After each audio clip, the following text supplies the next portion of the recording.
ಯಾರು ಮೋಹನ್ ದಾಸ್? ನಾನೊಬ್ಬ software engineer.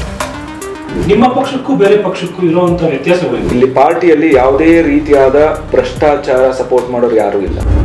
ಅಧಿಕಾರ ಬಂದ ಮೇಲೆ ಚೇಂಜ್ ಆಗ್ಬಿಡ್ತೀರಾ ಅಂತ ಹೇಳ್ತಾರೆ. ಒಂದೇ ಒಂದು ನಾವು ಚಿಕ್ಕ ಹಗರಣ ಮಾಡಿದ್ರು ಇಷ್ಟೊತ್ತಿಗೆ ಪ್ರಧಾನಮಂತ್ರಿಗಳು ಮೋದಿ ಅವರು ಬಿಜೆಪಿ ಸರ್ಕಾರ ಆಗಿರ್ಲಿ ನಮ್ಮನ್ನ ಬಿಡ್ತಾ ಇರಲಿಲ್ಲ. KRS ಇರ್ಬೋದು, ಅವರು ಕೂಡ ಭ್ರಷ್ಟಾಚಾರ ಇಲ್ಲ ಅಂತ ಹೇಳ್ತಾರೆ. ಪ್ರಜಾಕೀಯ ಇರ್ಬೋದು, ನಿಮ್ಮ ತತ್ವ ಸಿದ್ಧಾಂತಗಳೆಲ್ಲ ಒಂದೇ ಆಯ್ತು. ಈ ಜನರು ಮತದಾರರು ಒಂದೇ ಓಟ್ ಹಾಕ್ಬೇಕಾಗುತ್ತೆ. ನಾವು ಯಾರು ಓಟ್ ಹಾಕ್ಬೇಕಾಗುತ್ತೆ? ಡೆಲ್ಲಿಯಲ್ಲಿ ಇವತ್ತು ನಾವು 3ನೇ ಟರ್ಮ್ ಅಧಿಕಾರದಲ್ಲಿರೋದು. ನಿಮ್ಮ ಸ್ವಾರ್ಥ ಇದೆಯಾ? ಮುಂದೆ ಅಧಿಕಾರಕ್ಕೆ ಬಂದು ನಾವು ಏನೋ ಒಂದು ಕುರ್ಚಿ ಇಡ್ಬೋದು ಒಂದಕ್ಕೋಸ್ಕರ ಏನಾದ್ರು ಆಸೆ ಇದೆಯಾ? ಹಾಗಾಗಿ ಪಾರ್ಟಿಯಲ್ಲಿ ಕೆಲಸ ಮಾಡ್ತಿದ್ರಿ. ಆಮ್ ಆದ್ಮಿ ಪಾರ್ಟಿ ಇವತ್ತು ಹೆಸರು ಅದರ ಹಿಂದಿ ಇರ್ಬೋದು, ಬಟ್ ಆಮ್ ಆದ್ಮಿ ಅಂದ್ರೆ ಸಾಮಾನ್ಯ ಜನ, ಅದು ಜನರಿಗೆ ಅರ್ಥ ಆಗಿದೆ. ಇವತ್ತು ಪಾರ್ಟಿ ಎಲ್ಲಿ ಹುಟ್ಟಿದೆ ಅನ್ನೋದು ಮುಖ್ಯ ಅಲ್ಲ, ನಾವು ರಾಜ್ಯಕ್ಕೆ ಏನ್ ಕಾಂಟ್ರಿಬ್ಯೂಟ್ ಮಾಡ್ತೀವಿ. ಇವತ್ತು ನೀವು ಬಿಜೆಪಿ ಕಾಂಗ್ರೆಸ್ ಬಿಟ್ರೆ ಇನ್ನೊಂದು ರಾಜ್ಯದಲ್ಲಿ ಅತ್ಯಂತ ವೇಗವಾಗಿ ಬೆಳೀತಾ ಇರೋ ಪಾರ್ಟಿ ಅಂದ್ರೆ ಆಮ್ ಆದ್ಮಿ ಪಾರ್ಟಿ. ಸುದ್ದಿ ಮನೆಯ ಎಲ್ಲ ವೀಕ್ಷಕರು ನಮಸ್ಕಾರ. ಇವತ್ತು ನಮ್ಮ ಜೊತೆ ಇದ್ದಾರೆ ಒಬ್ಬ ವಿಶೇಷವಾದ ಅತಿಥಿ. ನಿಮ್ಗೆಲ್ರಿಗೂ ಗೊತ್ತೇ ಇರ್ಬೋದು ಆಮ್ ಆದ್ಮಿ ಪಾರ್ಟಿ. ಸೊ ಇವತ್ತು ಬೆಂಗಳೂರಿನ ಅಧ್ಯಕ್ಷರಾದಂಥ ಆಮ್ ಆದ್ಮಿ ಪಾರ್ಟಿ ಅಧ್ಯಕ್ಷರಾದಂಥ ಮೋಹನ್ ದಾಸ್ ಇವತ್ತು ನಮ್ಮ ಜೊತೆ ಇದ್ದಾರೆ. ಜೊತೆಗೆ ನಮ್ಮ ಸುದ್ದಿ ಮನೆಗೆ ರೆಗ್ಯುಲರ್ ಆಗಿ ಬಂದು ರಾಜಕೀಯದ ಬಗ್ಗೆ ವಿಶೇಷವಾಗಿ ವಿಶ್ಲೇಷಣೆ ಮಾಡ್ತಕ್ಕಂಥ ನಮ್ಮ ಆತ್ಮೀಯರಂಥ ವಕೀಲರಂಥ ಲೋಹಿತ್ ಅವರು ಕೂಡ ನಮ್ಮ ಜೊತೆ ಇದ್ದಾರೆ. ಸೊ ಇಬ್ಬರು ಸುದ್ದಿ ಮನೆ ಕಾರ್ಯಕ್ರಮ ಆತ್ಮೀಯವಾಗಿ ವೆಲ್ಕಮ್ ಮಾಡೋಣ. ಸರ್ ನಮಸ್ಕಾರ. ಸರ್ ಇಬ್ರಿಗೂ ನಮಸ್ಕಾರ. ಸೊ ಇವತ್ತೊಂದು ಸ್ಪೆಷಲ್ ಚೆನ್ನಾಗಿದೆ, ಒಂದೊಳ್ಳೆ ಪಾಸಿಟಿವ್ ವಾತಾವರಣ ಇದೆ. ಸೊ ಸರ್ ಕೂಡ ಇವತ್ತು ನಮ್ಮ ಜೊತೆ ಇದ್ದಾರೆ. ಸೊ ಕಾರ್ಯಕ್ರಮ ಶುರು ಮಾಡೋಣ ಸರ್. ಹಾಗಾದ್ರೆ ಓಕೆ, ಶುರು ಮಾಡೋಣ ನಿಮ್ಮ ಕಡೆಯಿಂದಲೇ. ಈಗ ನನಗೆ ಈ ಅವಕಾಶ ಕೊಟ್ಟಿದ್ದಕ್ಕೆ ಸುದ್ದಿ ಮನೆಗೆ ಮತ್ತು ಮೋಹನ್ ದಾಸ್ರಿಗೆ ತುಂಬ ಥ್ಯಾಂಕ್ಸ್. ನಾನು ಮೊದಲು ನಮ್ಮ ಮೋಹನ್ ದಾಸ್ರಿ ಅವರಿಗೆ ನನ್ನ ಆತ್ಮೀಯ ಗೆಳೆಯರ ಕೂಡ ಅವರು. ನೀವು ನನ್ನ ಮೊದಲು ಪ್ರಶ್ನೆ ಕೇಳೋದು, ಯಾರು ಈ ಮೋಹನ್ ದಾಸ್ರಿ? ಯಾವಾಗ ಬಂದ್ರೆ ನೀವು ಕರ್ನಾಟಕಕ್ಕೆ? ಬೆಂಗಳೂರು ಯಾವಾಗ ಬಂದ್ರೆ ನನ್ನ ಜನರು ತಿಳಿಸಕ್ಕಾಗತ್ತೆ? ಮೋಹನ್ ದಾಸ್ರಿ ಯಾರು, ಕರ್ನಾಟಕಕ್ಕೆ ಯಾವಾಗ ಬಂದು ಅಂದ್ರೆ ನಾ ಇಲ್ಲೇ ಹುಟ್ಟು ಬೆಳೆದಿರೋದು. ಅಥವಾ ನಾನು ಕರ್ನಾಟಕದಲ್ಲೇ ಹುಟ್ಟು ಬೆಳೆದಿರೋದು, ಅದು ಕನ್ನಡ ಮಾಧ್ಯಮದಲ್ಲೇ ಓದಿ ಬೆಳೆದಿರೋದು. ಸೊ ನಾನು ಏನು ಹೊಸಬ ಆ ಥರ ಏನೂ ಅಲ್ಲ. ಸೊ ಕರ್ನಾಟಕದಲ್ಲೇ ಹುಟ್ಟು ಬೆಳೆದಿರೋದು ಮೋಹನ್ ದಾಸ್ರಿ. ಅದಲ್ಲದೆ ನೀವು ಮೋಹನ್ ದಾಸ್ರಿ ಯಾರು ಅಂದರೆ, ನಾನು ರಾಜ್ಯದ ಸಾಮಾನ್ಯ ಜನ ಏನಿದ್ದಾರೆ ಆ ಸಾಮಾನ್ಯ ಜನನ ನಾನು ರೆಪ್ರೆಸೆಂಟ್ ಮಾಡ್ತೀನಿ. ಯಾಕಂದ್ರೆ ನಂತರ ಇವತ್ತು ಬೆಂಗಳೂರಲ್ಲಿ ಸುಮಾರು ಮಂದಿ ಒಂದು ಸರ್ಕಾರಿ ಶಾಲೆಯಲ್ಲೇ ಓದಿರ್ಬೋದು ಅಥವಾ ಗ್ರಾಮೀಣ ಭಾಗದಲ್ಲೇ ಓದಿರ್ಬೋದು. ಎಷ್ಟೊಂದು ಕನಸುಗಳನ್ನ ಕಟ್ಕೊಂಡು ಬೆಂಗಳೂರಿಗೆ ಬರ್ತಾರೆ. ಒಂದು ಕೆಲಸ ಮಾಡಬೇಕು, ಒಂದೇನೋ ಜೀವನದಲ್ಲಿ ಸಾಧನೆ ಮಾಡಬೇಕು, ನನ್ನ ಕುಟುಂಬ ಹಂಗಿರಬೇಕು, ಆ ಥರ ಇರಬೇಕು ಅನ್ನೋ ಒಂದು ಎಷ್ಟೋ ಆಸೆಗಳಿಂದ ಯಾರು ಬೆಂಗಳೂರಿಗೆ ಬರ್ತಾ ಇದ್ದಾರಲ್ಲ ಅವ್ರನ್ನ ನಾನು ರೆಪ್ರೆಸೆಂಟ್ ಮಾಡ್ತಾ ಇದ್ದೀನಿ. ಅದೇ ರೀತಿಯಾದ ಒಂದು ಕನಸುಗಳನ್ನ ಕಟ್ಕೊಂಡು ಬೆಂಗಳೂರಿಗೆ ಬಂದು ಇಲ್ಲಿ ನೆಲೆಸಿರೋನು ಮೋಹನ್ ದಾಸ್ರಿ. ನಾನು ಇವತ್ತು ಆ ಜನನ ನಾನು ರೆಪ್ರೆಸೆಂಟ್ ಮಾಡ್ತೀನಿ ಇವತ್ತು. ಹಾಗಾದ್ರೆ ಮೋಹನ್ ದಾಸ್ರಿ ಅವರು ಕೂಡ ಸರ್ಕಾರಿ ಶಾಲೆಯಲ್ಲೇ ಓದಿ, ಹೌದು, ಆಮ್ ಆದ್ಮಿ ಪಕ್ಷದಲ್ಲಿರೋರು ಕೂಡ ಕನ್ನಡಿಗರಂತ ನಾವು ತಿಳ್ಕೋಬೋದಾ? ಖಂಡಿತವಾಗಿಯೂ. ಇವತ್ತು ನೀವು ಹೆರಾರ್ಕಿನ ನೋಡಿದಾಗ, ಪಕ್ಷದಲ್ಲಿ ಯಾರ್ಯಾರಿದ್ದಾರೆ ಅಂತ ನೋಡಿದಾಗ, ಇವತ್ತು ನಮ್ಮ ರಾಜ್ಯಾಧ್ಯಕ್ಷರು ಪೃಥ್ವಿ ರೆಡ್ಡಿ ಅವರು ಮೂಲತಃ ಕೋಲಾರ ಭಾಗದವರು, ಬಟ್ ಬೆಂಗಳೂರಲ್ಲೇ ಹುಟ್ಟು ಬೆಳೆದಿರೋದು ಅವರು. ಅದೇ ರೀತಿ ನಾನು ಮೋಹನ್ ದಾಸ್ರಿ ಬೆಂಗಳೂರು ಅಧ್ಯಕ್ಷ ಇದ್ದೀನಿ. ಶಾಂತಲಾ ದಾಮ್ಲೆ ಅವರು ಬೆಂಗಳೂರಿನ ಬಸವನಗುಡಿಯಲ್ಲಿ ಹುಟ್ಟು ಬೆಳೆದಿರೋರು. ಅದೇ ರೀತಿ BT ನಾಗಣ್ಣ ಅವರು ಇಲ್ಲೇ ಬೆಂಗಳೂರಲ್ಲೇ ಹುಟ್ಟು ಬೆಳೆದಿರೋದು. ನಮ್ಮ ಸುರೇಶ್ ರಾಥೋಡ್ ಇನ್ನೊಬ್ಬ ಉಪಾಧ್ಯಕ್ಷರು, ಅವರು ಬೆಂಗಳೂರವರೇ, ಕರ್ನಾಟಕದವರೇ. ಪಕ್ಷದಲ್ಲಿ ಇವತ್ತು ಎಲ್ಲ ಹಂತದಲ್ಲೂ ಇರೋರು ಕರ್ನಾಟಕದವರು, ಕನ್ನಡದವರನ್ನೇ. ಅಂದ್ರೆ ಇವಾಗ ನೀವು ಕೇವಲ ಒಂದು 5 ಜನ ಹೆಸರು ಹೇಳಿದ್ರಿ. ಹೌದು, ನಿಮ್ಮ ಮುಖಂಡರುಗಳು. ಹೌದು. ಕಾರ್ಯಕರ್ತರುಗಳು ಯಾರು? ಮತ್ತೆ ನಿಮ್ಮ ಹಿಂದೆ ನೀವು ಯಾವ್ದೋ ಒಂದು ಹೋರಾಟಗಳನ್ನ ಮಾಡ್ತಿರ್ತೀರಿ. ಹೌದು. ನಿಮ್ಮ ಹಿಂದೆ ಎಷ್ಟೋ ಜನ ಬರ್ತಾರೆ ನಿಮ್ಮ ಪಕ್ಷದ ಬಾವುಟ ಇಟ್ಕೊಂಡು. ಅವರು ಕೂಡ ಕನ್ನಡಿಗರ ಅಥವಾ ಬೇರೆ ಬೆಂಗಳೂರು ವಾಸದವರು ಎಲ್ಲರೂ ತಗೊಂಡಿದ್ದೀರಾ? ಇವತ್ತು ಪಕ್ಷದಲ್ಲಿ ಯಾರ್ಯಾರು ಪೋಸ್ಟ್ ಹೋಲ್ಡರ್ಸ್ ಇದ್ದಾರೆ, ಇವತ್ತು ನಮ್ಮ ಒಂದು ಹೆರಾರ್ಕಿ ಬೆಂಗಳೂರು ನಗರ ಘಟಕ ಯಾವ ಥರ ಇದೆ, ಅದೇ ರೀತಿ ನಮಗೆ ಲೋಕಸಭಾ ಮಟ್ಟದಲ್ಲಿದೆ, ವಿಧಾನಸಭಾ ಮಟ್ಟದಲ್ಲಿದೆ, ವಾರ್ಡ್ ಮಟ್ಟದಲ್ಲಿದೆ. ನಿಮ್ಗೆ ಆ ಹೆರಾರ್ಕಿಯಲ್ಲಿ ಇರೋರು ಎಲ್ಲರಿಗೂ ಯಾವುದೇ ಡೌಟ್ ಬೇಡ. ಅದೇ ಎಲ್ಲರೂ ಬೆಂಗಳೂರವರೇ, ಕರ್ನಾಟಕದವರೇ, ಅದರಲ್ಲಂತೂ ಒಂದು ಇದನ್ನು ಡೌಟ್ ಬೇಡವೇ ಬೇಡ. ನಮ್ಮ ಕಾರ್ಯಕರ್ತರು ಅಂದಾಗ ಪಾರ್ಟಿಯ ಒಂದು ಧ್ಯೇಯ ಉದ್ದೇಶಗಳು ಏನಿದೆ ಅದನ್ನು ಮೆಚ್ಚಿಕೊಂಡು ಎಲ್ಲ ಥರದ ಜನ ಇವತ್ತು ಪಕ್ಷದಲ್ಲಿ ಸೇರ್ಕೊತಾರೆ. ಬೆಂಗಳೂರು ಅನ್ನೋದು ಒಂದು ಮಿನಿ ಇಂಡಿಯಾ ಥರ, ಅಂದರೆ ಒಂದು ಕಾಸ್ಮೋಪಾಲಿಟನ್ ಸಿಟಿ. ಇವತ್ತು ಬೆಂಗಳೂರಲ್ಲಿ ದೇಶದ ಪ್ರತಿಯೊಂದು ಭಾಗದಿಂದನೂ ರಾಜ್ಯದಿಂದನೂ ಇವತ್ತು ಬೆಂಗಳೂರಲ್ಲಿ ನೆಲೆಸಿದ್ದಾರೆ. ಪಕ್ಷ ಇವತ್ತು ಬರೀ ಕರ್ನಾಟಕಕ್ಕೆ ಅಥವಾ ಬೇರೆ ಒಂದು ರಾಜ್ಯಕ್ಕೆ ಅಷ್ಟು ಸೀಮಿತ ಅಲ್ಲ. ಇವತ್ತು ನೀವು BJP ಕಾಂಗ್ರೆಸ್ ಬಿಟ್ಟರೆ ಇನ್ನೊಂದು ರಾಜ್ಯದಲ್ಲಿ ಅತ್ಯಂತ ವೇಗವಾಗಿ ಬೆಳೀತಾ ಇರೋ ಪಾರ್ಟಿ ಅಂದರೆ ಆಮ್ ಆದ್ಮಿ ಪಾರ್ಟಿ. ಸೊ ಹಾಗಿದ್ದಾಗ ನಿಮಗೆ ಎಲ್ಲ ಥರದ ಒಂದು ಬೆಂಬಲಿಗರು, ಸಪೋರ್ಟರ್ಸು ಬಂದೇ ಬರ್ತಾರೆ. ಸೊ ಪಕ್ಷ ಎಲ್ಲಾರ್ಗು ಓಪನ್ ಆಗಿದೆ. ನಾನು ಈ ಪ್ರಶ್ನೆ ಏನಕ್ಕೆ ಕೇಳಿದೆ ಅಂದ್ರೆ, ಈಗ ಬೆಂಗಳೂರಲ್ಲಿ ಗ್ರಾಮಗಳು ಜಾಸ್ತಿ, ಕರ್ನಾಟಕದಲ್ಲಿ ಗ್ರಾಮಗಳು ಜಾಸ್ತಿ.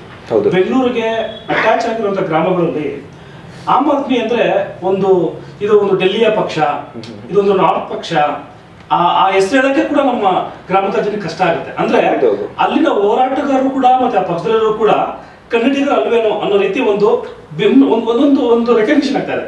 ಹಾಗಾಗಿ ನಿಮ್ಮ ಬಾಯಿಂದನೇ ಆ ಮಾತನ್ನ ತಿಳಿಸುವಂತ ಕೆಲಸ ಮಾಡ್ತಾರೆ ಅಷ್ಟೇ. ಇಲ್ಲ, ಅದನ್ನ ಈ ಪ್ರಶ್ನೆನ ನೀವು ಒಂದು 7 ವರ್ಷ ಅಥವಾ 6 ವರ್ಷದಿಂದ ಕೇಳಿದಾಗ ಆ ತೊಂದರೆ ಆಗ್ಬೋದಿತ್ತೇನೋ. ಅಂದ್ರೆ ಆಮ್ ಆದ್ಮಿ ಪಾರ್ಟಿ ಎಲ್ಲಿದೆ, ಆಮ್ ಆದ್ಮಿ ಪಾರ್ಟಿ ಯಾರು, ಆಮ್ ಆದ್ಮಿ ಪಾರ್ಟಿ ಎಲ್ಲಿಂದ ಬಂತು, ಆಮ್ ಆದ್ಮಿ ಪಾರ್ಟಿ ಲೀಡರ್ಸ್ ಯಾರು ಅಂತ. ಸೊ ಇವತ್ತು ನೀವು ಯಾವುದೇ ಒಂದು ಗ್ರಾಮೀಣ ಭಾಗಕ್ಕಾದ್ರೂ ಹೋಗಿ ಅರವಿಂದ್ ಕೇಜ್ರಿವಾಲ್ ಅವ್ರು ಯಾರು, ದೆಹಲಿ ಸರ್ಕಾರ ಏನು ಕೆಲಸ ಮಾಡಿದೆ, ಆಮ್ ಆದ್ಮಿ ಪಾರ್ಟಿ ಯಾರು, ಕಸಬರ್ಗಿ ಏನು, ಪೊರಕೆ ಏನು ಅನ್ನೋ ಗುರುತುಗಳನ್ನ ನೀವು ಕೇಳಿದಾಗ ಜನ ಇವತ್ತು ನಿಮ್ಮನ್ನ ರೆಕಗ್ನೈಸ್ ಮಾಡ್ತಾರೆ. ಆಮ್ ಆದ್ಮಿ ಪಾರ್ಟಿ ಇವತ್ತು ಹೆಸರು ಅದರ ಹಿಂದಿ ಇರ್ಬೋದು, ಬಟ್ ಆಮ್ ಆದ್ಮಿ ಅಂದರೆ ಸಾಮಾನ್ಯ ಜನ, ಅದು ಜನರಿಗೆ ಅರ್ಥ ಆಗಿದೆ. ಇವತ್ತು ಪಾರ್ಟಿ ಎಲ್ಲಿ ಹುಟ್ಟಿದೆ ಅನ್ನೋದು ಮುಖ್ಯ ಅಲ್ಲ, ನಾವು ರಾಜ್ಯಕ್ಕೆ ಏನು ಕಾಂಟ್ರಿಬ್ಯೂಟ್ ಮಾಡ್ತೀವಿ, ರಾಜ್ಯಕ್ಕೆ ಏನು ಪ್ಲ್ಯಾನ್ಸ್ ಇದೆ, ಇವತ್ತು ನಾವು ಶಿಕ್ಷಣಕ್ಕೋಸ್ಕರ ಏನು ಮಾಡ್ತೀವಿ, ಆರೋಗ್ಯಕ್ಕೋಸ್ಕರ ಏನು ಮಾಡ್ತೀವಿ, ಇವತ್ತು ಸಾಮಾನ್ಯ ಜನರಿಗೆ ಬೇಕಾಗಿರೋದು ಇದ್ರ ಬಗ್ಗೆ ಉತ್ತರಗಳು. ಇವತ್ತು ಇಲ್ಲಿರೋ ಒಂದು ಹಳೆ ಪಕ್ಷಗಳು ಆ ಉತ್ತರನ ಯಾರು ಕೊಡ್ತಾ ಇಲ್ಲ. ನಾನು ಯಾವ ಥರ ಸಾರ್ವಜನಿಕ ಶಿಕ್ಷಣನ ನಾನು ಉನ್ನತೀಕರಣ ಮಾಡ್ತೇನೆ ಅನ್ನೋ ಬಗ್ಗೆ ಮಾಹಿತಿ ಇಲ್ಲ. ಯಾವ ಥರ ಒಂದು ಸಾರ್ವಜನಿಕ ಆಸ್ಪತ್ರೆಗಳನ್ನ ಒಂದು ಕ್ವಾಲಿಟಿಯಲ್ಲಿ, ಒಂದು ಮಣಿಪಾಲ್ ಹಾಸ್ಪಿಟಲ್ ಥರ ನಾನು ಸ್ಟ್ಯಾಂಡರ್ಡ್ ಬಿಲ್ಡ್ ಮಾಡ್ತೀನಿ ಅನ್ನೋ ಆನ್ಸರ್ಸ್ ಇಲ್ಲ. ಇವತ್ತು ಜನರಿಗೆ ಬೇಕಾಗಿರೋದು ಆ ಸಮಸ್ಯೆಗಳಿಗೆ ಪರಿಹಾರ. ಪಾರ್ಟಿ ಎಲ್ಲಿಂದ ಬಂದಿದೆ, ಪಾರ್ಟಿ ಯಾರು ಬೆಳೆಸಿದ್ರು ಅನ್ನೋದು ಮುಖ್ಯ ಅಲ್ಲ. ಇವತ್ತು ಆಮ್ ಆದ್ಮಿ ಪಾರ್ಟಿ ಕರ್ನಾಟಕದಲ್ಲಿ ಯಾವುದೇ ಒಂದು ಡಿಸಿಷನ್ ತಗೋಬೇಕಂದ್ರೂ ಇವತ್ತು ಕರ್ನಾಟಕದಲ್ಲಿರೋ ಪದಾಧಿಕಾರಿಗಳೇ ತಗೊಂತಾರೆ. ಇವತ್ತು ಕರ್ನಾಟಕಕ್ಕೆ ಏನು ಹಿತವಾಗಿ ನಾವು ಡಿಸಿಷನ್ಸ್ ತಗೋಬೇಕು, ನಿರ್ಧಾರಗಳನ್ನ ತಗೋಬೇಕು, ಇಲ್ಲಿಯವರೇ ತಗೊಂತಾರೆ, ಕನ್ನಡದವರೇ ತಗೊಂತಾರೆ, ಕರ್ನಾಟಕದವರೇ ತಗೊಂತಾರೆ. ಹಾಗಿದ್ದಾಗ ಈ ಪ್ರಶ್ನೆ ಬರೋದೇ ಇಲ್ಲ. ಈಗ ಆಮ್ ಆದ್ಮಿ ಪಾರ್ಟಿಯಲ್ಲಿ ಪ್ರಜ್ಞಾವಂತ ಮತದಾರಗಳು ಮಾತ್ರ ಅವಕಾಶ ಅಂತ ಒಂದು ನಿಮ್ಮ ಮೇಲೆ ಒಂದು ಕಳಂಕ ಇದೆ, ಅದನ್ನ ತಾವು ಏನಂತ ಹೇಳಕ್ಕೆ ಇಷ್ಟಪಡ್ತೀವಿ? ಇವತ್ತು ನೋಡಿ, ನಾವು ಹೊಸಪೇಟೆಯಲ್ಲಿ, ವಿಜಯನಗರ ಜಿಲ್ಲೆಯಲ್ಲಿ ಆನಂದ್ ಸಿಂಗ್ ಅವ್ರ ಜೊತೆ ಸಚಿವರು ಅಥವಾ ಏನಾಗಿದಾರಲ್ಲ, ಅವರ ಒಂದು ಸ್ಟ್ರಾಂಗ್ ಹೋಲ್ಡ್ ಅಂತ ಹೇಳ್ತಾರೆ ಹೊಸಪೇಟೆ ನಗರಸಭೆ ಚುನಾವಣೆಯಲ್ಲಿ. ಹೊಸಪೇಟೆ ನಗರಸಭೆ ಚುನಾವಣೆಯಲ್ಲಿ ನಾವು 2 ಸೀಟಲ್ಲಿ ನಿಂತ್ವಿ. ನಮ್ಮ ಹತ್ರ ಸಮಯ ಇರಲಿಲ್ಲ, ಬೇರೆ ಬೇರೆ ಕೊರತೆಗಳಿಂದ ನಾವು ನಿಲ್ಲಕ್ಕಾಗ, ಬಟ್ 2 ಸೀಟ್ ನಿಂತ್ವಿ. 2 ಸೀಟಲ್ಲಿ 1 ಸೀಟಲ್ಲಿ ನಾವು ಮೊದಲನೇ ಸ್ಥಾನ ಪಡೆದಿದ್ದೀವಿ, 2ನೇ ಸೀಟಲ್ಲಿ ನಾವು 2ನೇ ಸ್ಥಾನದಲ್ಲಿದ್ದೀವಿ. ಇವತ್ತು ನಾವು ಬರೀ ಬೆಂಗಳೂರಲ್ಲಿ ಪ್ರಜ್ಞಾವಂತ ಮತದಾರರಿದ್ದಾರೆ, ಓದ್ದವರಿದ್ದಾರೆ, ಅವ್ರು ಮಾತ್ರ ಸಪೋರ್ಟ್ ಮಾಡ್ತಾರೆ ಅಂತ ಅಲ್ಲ. ಇವತ್ತು ಆಮ್ ಆದ್ಮಿ ಪಕ್ಷದ ಬಗ್ಗೆ ಸಾಮಾನ್ಯ ಜನರಿಗೂ ಇವತ್ತು ಅರಿವು ಮೂಡಿದೆ. ಇವತ್ತು ಹೊಸಪೇಟೆ ಅಂತ ಭಾಗದಲ್ಲಿ ಇವತ್ತು ಆಮ್ ಆದ್ಮಿ ಪಕ್ಷನ ಗೆಲ್ಸೋದಕ್ಕೆ ಜನ ಮುಂದೆ ಹೋಗ್ತಾರೆ ಅಂದ್ರೆ ಇವತ್ತು ಬೆಂಗಳೂರಲ್ಲಿ ನಮಗೆ ಆ ಸಂದೇಹನೇ ಇಲ್ಲ ಇವತ್ತು. ಈಗ ಬೇರೆ ಪಕ್ಷಗಳನ್ನ ಕಂಪೇರ್ ಮಾಡಿದ್ರೆ ನಿಮ್ಮ ಪಕ್ಷಕ್ಕೂ ಬೇರೆ ಪಕ್ಷಕ್ಕೂ ಇರುವಂತ ವ್ಯತ್ಯಾಸಗಳು ಸರ್? ಪ್ರಾಮಾಣಿಕತೆ ಒಂದೇ, ಪ್ರಾಮಾಣಿಕತೆ, ಕೆಲಸ ಮಾಡ್ಬೇಕನ್ನೋ ಛಲ, ಆಯ್ತಾ. ಇಲ್ಲಿ ಪಾರ್ಟಿಯಲ್ಲಿ ಯಾವುದೇ ರೀತಿಯಾದ ಭ್ರಷ್ಟಾಚಾರ ಸಪೋರ್ಟ್ ಮಾಡೋರು ಯಾರು ಇಲ್ಲ.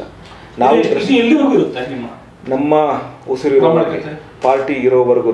ಅಧಿಕಾರ ಬಂದ್ಮೇಲೆ ಚೇಂಜ್ ಆಗ್ಬಿಡ್ತೀನಿ ಅಂತ ಹೇಳ್ತಾರೆ. ಡೆಲ್ಲಿಯಲ್ಲಿ ಇವತ್ತು ನಾವು 3ನೇ ಟರ್ಮ್ ಅಧಿಕಾರದಲ್ಲಿರೋದು. ಡೆಲ್ಲಿಯಲ್ಲಿ ನಾವು ಫಸ್ಟ್ ಟೈಮ್ 28 ಸೀಟ್ ಗೆದ್ದಾಗ ನಾವು ಅಧಿಕಾರದಲ್ಲಿದ್ವಿ. ನಂತರ 67 ಸೀಟು 70ರಲ್ಲಿ ಗೆದ್ದಾಗ ನಾವು ಅಧಿಕಾರದಲ್ಲಿದ್ವಿ. 2020ರಿಂದ ಇವತ್ತು 2 ವರ್ಷ ಆಗ್ತಾ ಬಂತು, ನಾವು ಅಧಿಕಾರದಲ್ಲಿದ್ದೀವಿ 63 ಸೀಟ್ ಗೆದ್ದು. ಇದುವರೆಗೂ ಡೆಲ್ಲಿ ಸರ್ಕಾರದ ಒಂದೇ ಒಂದು ಹಗರಣ ಇಲ್ಲ. ಅಷ್ಟು ಪ್ರಾಮಾಣಿಕವಾಗಿ ನಾವು ಸರ್ಕಾರ ನಡೆಸ್ಕೊಂಡು ಹೋಗ್ತಾ ಇದ್ದೀವಿ. ಒಂದೇ ಒಂದು ನಾವು ಚಿಕ್ಕ ಹಗರಣ ಮಾಡಿದ್ರು ಇಷ್ಟೊತ್ತಿಗೆ ಪ್ರಧಾನಮಂತ್ರಿಗಳು ಮೋದಿಯವರು, ಬಿಜೆಪಿ ಸರ್ಕಾರ ಆಗಿರಲಿ, ನಮ್ಮನ್ನ ಬಿಡ್ತಾ ಇರಲಿಲ್ಲ. ಡೆಲ್ಲಿಯಲ್ಲಿ ಅರವಿಂದ್ ಕೇಜ್ರಿವಾಲ್ ಇದ್ದಾರೆ, ಕರ್ನಾಟಕದಲ್ಲಿ ಯಾರಿದ್ದಾರೆ ಸರ್? ಕರ್ನಾಟಕದಲ್ಲಿ ಪ್ರತಿಯೊಬ್ಬರು ಅರವಿಂದ್ ಕೇಜ್ರಿವಾಲ್ ಆಗಬೇಕು. ಇವತ್ತು ಮೋಹನ್ ದಾಸರಿ ಆಗಿರಲಿ, ಪೃಥ್ವಿ ರೆಡ್ಡಿ ಆಗಿರಲಿ, ಬೇರೆಯವರೆಲ್ಲ ಒಬ್ಬ ಅರವಿಂದ್ ಕೇಜ್ರಿವಾಲೇ. ಯಾಕಂದ್ರೆ ಎಲ್ಲಾ ಕಡೆಗೂ ಅರವಿಂದ್ ಕೇಜ್ರಿವಾಲ್ ಅವ್ರು ಹೋಗಕ್ಕೆ ಸಾಧ್ಯ ಇಲ್ಲ. ಆಯಾ ಭಾಗದಕ್ಕೆ ಅವರು ಅರವಿಂದ್ ಕೇಜ್ರಿವಾಲ್ ಆಗೋ ಒಂದು ಅವಶ್ಯಕತೆ ಇಲ್ಲಿದೆ. ಅರವಿಂದ್ ಕೇಜ್ರಿವಾಲ್ ಹೋಗಿ ಬೆಂಗಳೂರಲ್ಲಿ ಬಂದು ಯಾವುದೇ ಚುನಾವಣೆ ನಿಲ್ಲಲ್ಲ, ಕರ್ನಾಟಕದಲ್ಲಿ ಬಂದು ಯಾವುದೇ ಚುನಾವಣೆ ನಿಲ್ಲಲ್ಲ. ಸೊ ಅವರು ಒಂದು ನಮ್ಮ ನ್ಯಾಷನಲ್ ಲೀಡರ್ ಆಗಿ ಇವತ್ತು ಫೇಸ್ ಆಗಿ ಇದ್ದಾರೆ. ಸೊ ಹಾಗೆ ಕರ್ನಾಟಕದಲ್ಲಿ ನಮ್ಮದೇ ಆದ ಒಂದು ಲೀಡರ್ಶಿಪ್ನ ನಾವು ಬೆಳೆಸ್ಕೊಂಡಿದ್ವಿ ಇದುವರೆಗೂ. ನೀವು ಡೆಲ್ಲಿಯಲ್ಲಿ ನಿಮ್ಮ ಸರ್ಕಾರಿ ಶಾಲೆಗಳನ್ನ ತುಂಬಾ ಚೆನ್ನಾಗಿ ನಡೆಸ್ಕೊಂಡು ಹೋಗಿರೋ ಬಗ್ಗೆ ರಮೇಶ್ ಕುಮಾರ್ ಅವರು ಒಂದು ವೇದಿಕೆಯಲ್ಲಿ ಮಾತಾಡ್ತಾರೆ ತಮ್ಮದೇ ಸೇರಿ. ಹಾಗೆ ಕೆಲವು ಒಂದು ಮೆಂಟಾಲಿಟಿ ಅಂದ್ರೆ ಈ ಲಂಚ ಬೇಡ, ಸೀಟ್ಗಳನ್ನ ಕಾಸು ಕೊಟ್ಟು ತಗೊಳ್ಳೋದು ಬೇಡ, ನಾವು ಕೂಡ ನಾಯಕರಾಗಬೇಕು ಅನ್ನೋಲ್ಲ ನಿಮ್ಮ ಕಡೆ ತಿರುಗಿ ನೋಡ್ತಾ ಇದ್ದಾರೆ ಅನ್ನೋ ಒಂದು ಮಾಹಿತಿ. ಅದು ನಾವು ಕೂಡ ನೋಡ್ತಾ ಇದ್ದೀವಿ.